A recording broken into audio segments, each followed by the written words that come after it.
be determined.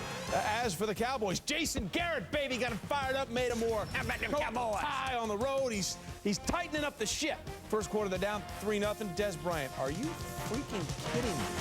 Now, it was ruled incompletion, but Des says, go to the review. And Trent, it was a good idea. Believe me. This is just sick. This guy has unbelievable physical talent. His ability to tack the football while it's in the air is unique. He's going to be a big-time player. All right, so that was a touchdown. Of course, the extra point was missed.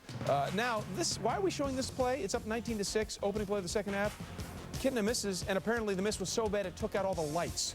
There was a transfer. They finally got the game resumed after 11 minutes. And after that, a little screenplay to Felix Jones, channeling my inner poltergeist here. Go to the light, Phoenix! All are welcome! All are welcome! A 71-yard untouched score for the touchdown, Merrill. Yeah, great job here of taking your back, moving to the other side. The Giants are going to blitz it, but they make a mistake. They do not pick up Felix Jones. Witten will go out to the flat, the linebacker and safety jumping.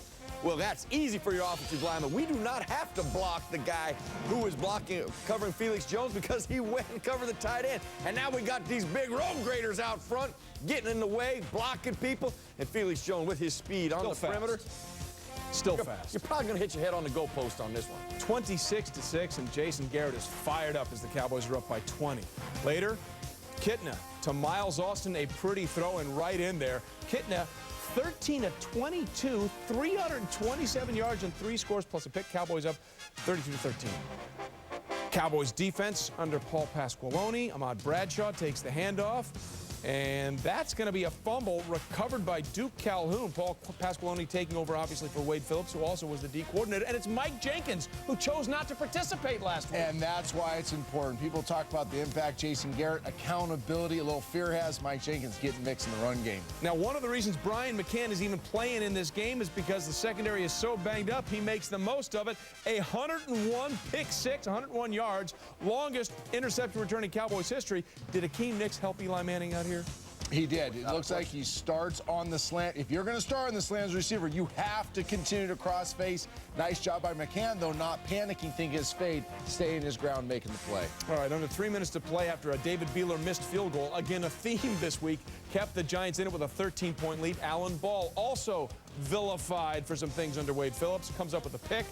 They end their 5-game winning streak of the Giants, and the Cowboys' 5-game losing streak also snapped. Okay, we're not going to sit here and say, well, clearly Wade Phillips was all the problem and everything's gravy now.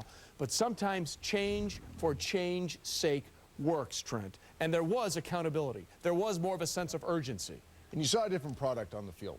But I think you need to look at the unseen, the week of preparation. That was the major change. Jason Garrett made it very clear this football team, we're going to change the way we prepare. There was more edge at practice. There was no lollygagging around. They put the pads on. Hey, they actually brought their notebooks to the meeting room. What a novel idea to do as a professional athlete. Jason Garrett said, listen, we are going to be more professional. You guys better be scared for your jobs, because when you prepare sharply and your preparation's intense, you can go out on Sunday and you can trust it. And you have more confidence. There's a swagger and energy to you, and we saw that with the Cowboys. Now, I will say this. The real test, how will they handle the success? Oh, sure. I mean, it's going to be next week. But you know what you're talking about? You're talking about being a professional. Yeah. I mean, yes, there was a different sense of energy. And when you have structure, you have discipline, and you have energy, yes, you're going to have these kind of games. You're going to play like this. This is what is expected. We pointed out a bunch of players who didn't play in previous weeks. Now they're playing this week. It still comes down to the player.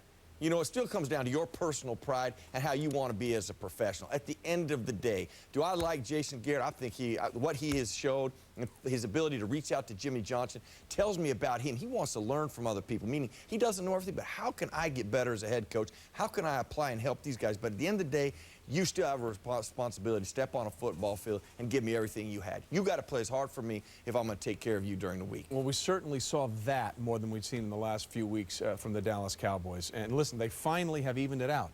2 excessive celebration penalties, 2 wins. So that's at 500 for the Cowboys. They're moving forward.